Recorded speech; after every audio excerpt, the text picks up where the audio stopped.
월세 1200. 대출 3,500 받았으니까 이자만 계산하면 이자 몇 퍼센트?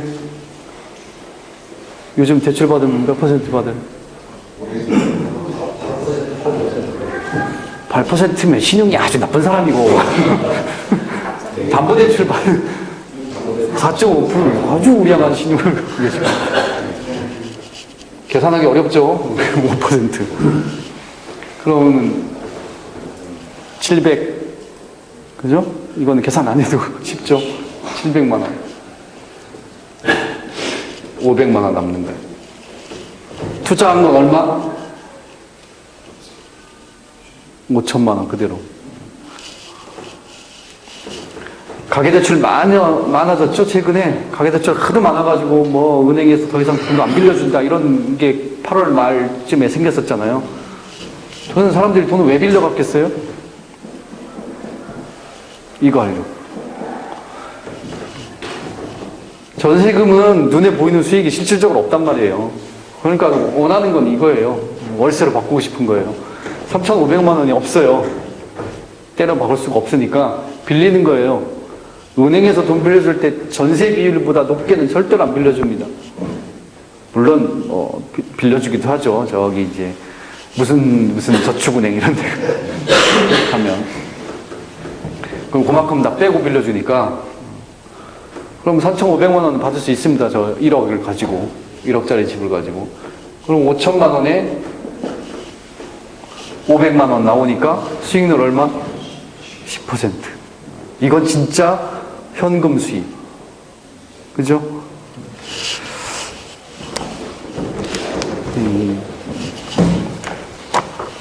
그동안에 최근의 주택 시장의 변화는 여기서 오는 겁니다. 지금 말씀드린.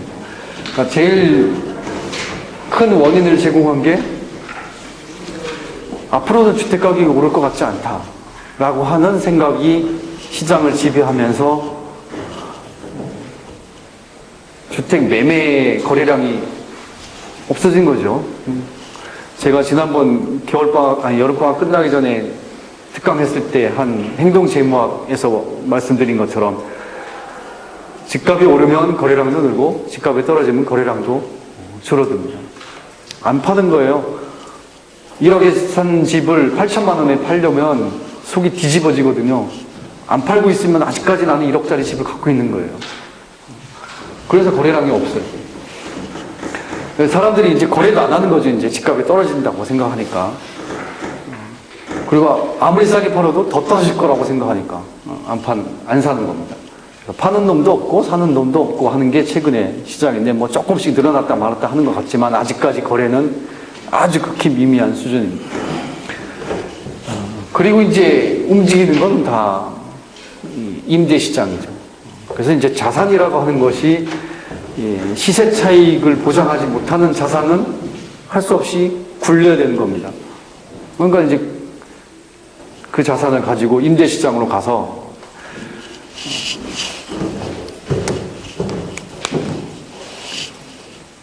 요게 딱 지금 2배로 계산했는데 그러니까 이제 시장에서 어떻게 되겠어요? 여기서 계산한 건 명목소득이기 때문에 명목상 소득이기 때문에 그러니까 기회비용이기 때문에 현금 수입이 없어요. 자, 이대로 있으면 못 버티겠다. 야, 월세율을 10% 했는데 내가 9.9% 해줄게. 보증금을 월세로 전환할 때 남들은 다 10% 하는데 나만 9.9% 해요. 그러면 사람들이 어떤 집으로 이사를 가겠어요? 9.9%짜리로 가게 10%로 안 가죠. 그러니까 저 월세 이율이 최근에 떨어지는 거는 월세 공급이 늘어나죠? 전세 공급 떨어지고, 그죠? 아까 저기 그린 것처럼 공급이 줄어들면 가격이 오른 거고 공급이 늘어나면 가격이 떨어지는 거잖아요. 전세 공급은 줄어들고 월세 공급은 늘어나고 대신 전세 공급도 가격을 올리려고 하는 사람만 공급하려고 하지 올려받을 수 있을 때만 못 올려받으면 전세 공급을 하려고 하지 않아요.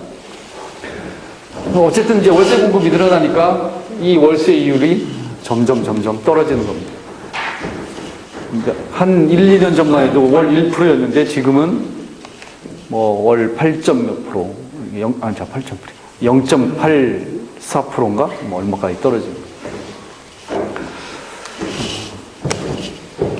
제 논문은 되게 쉽죠? 이렇게. 이거 쓴 겁니다.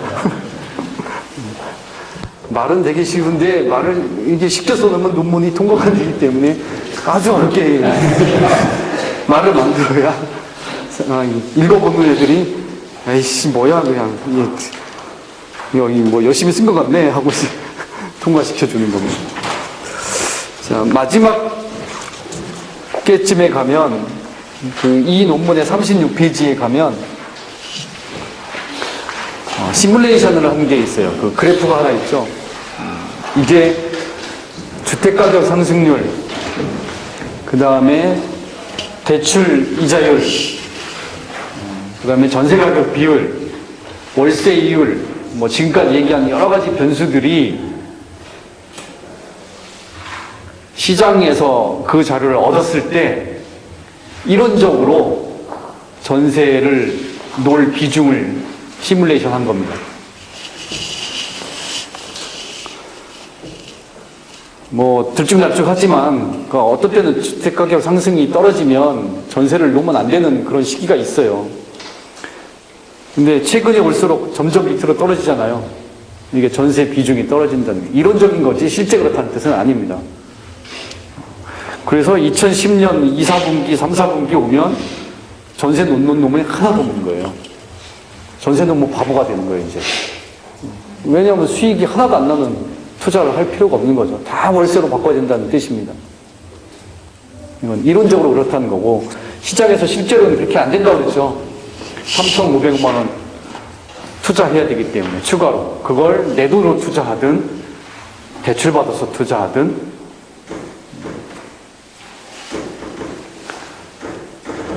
그러니까 차입자한테도 예산 제약이 있는 거지만 공급자인 이 주택 소유자한테도 예산 제약이 있어서 전세가 그렇게 쉽게 없어지진 않을 거예요. 전세에 끼고 산 사람들이 금방 다 월세로 바꾸기에는 자금 여력이 없다는 거예요.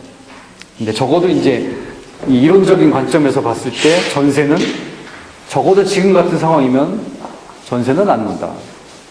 전세를 놔봤자 남는 게 없다. 뭐 이런 상황이라고 볼 수 있습니다.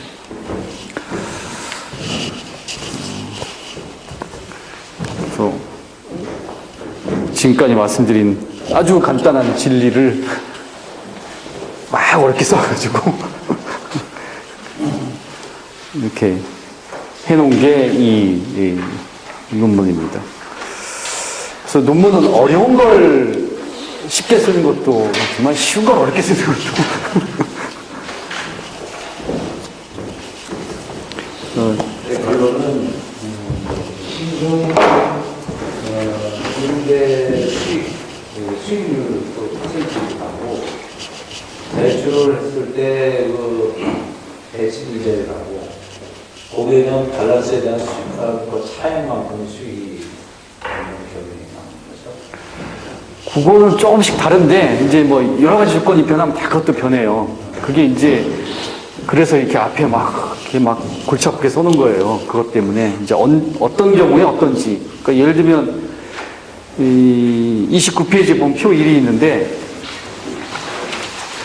이런 조건일 때는 전세 계약이 유리하고 수익률의 관점에서 이런 조건일 때는 보증부 월세가 유리하고 어떤 조건일 때는 순수한 월세, 보증금 없이 월세 받는 게 유리하고 물론 이거는 임대차 계약 유형에 따라서 임대인이 부담하는 리스크가 달라요. 순수하게 월세는 돈 떼먹어도 어떻게 뭐 없잖아. 근데 보증금을 받아놓으면 보증금에 대한 기회비용은 월세를 까는 것만큼 줄어들지만 어쨌든 월세 수입이 없어지는 위험은 없잖아요. 그래서 이제 그런 거는 좀 다르지만 어쨌든 주택가격 상승률이 어떤 조건일 때는 전세가 유리한지 제가 이제 거기 그 써놓은 게 M이 0이냐 M이 0이 아니냐는 대출이 있느냐 없느냐인데 대출이 있는 거 빼고 대출 없는 것만 한번 보겠습니다. M이 0일 때 곡합만 보세요. 맨 위에 있는 거는 수익률 계산하는 공식입니다. 주택 수익률. 자, G가 뭐냐면 주택가격 상승률이에요. G가 0%보다 크면 전세가 좋다는 거예요. 전세가. 그러니까 주택가격 상승이 무조건 있으면 전세 끼고 하는 거고, 그렇지 않을 때에는 이제 사실은 순수월세가 가장 좋은데, 순수월세는 임대인이 부담하는 월세 체납에 대한 리스크가 있으니까 그걸 감안하면 요즘에 그래서 소형주택은 월세 한 10배 정도 하잖아요.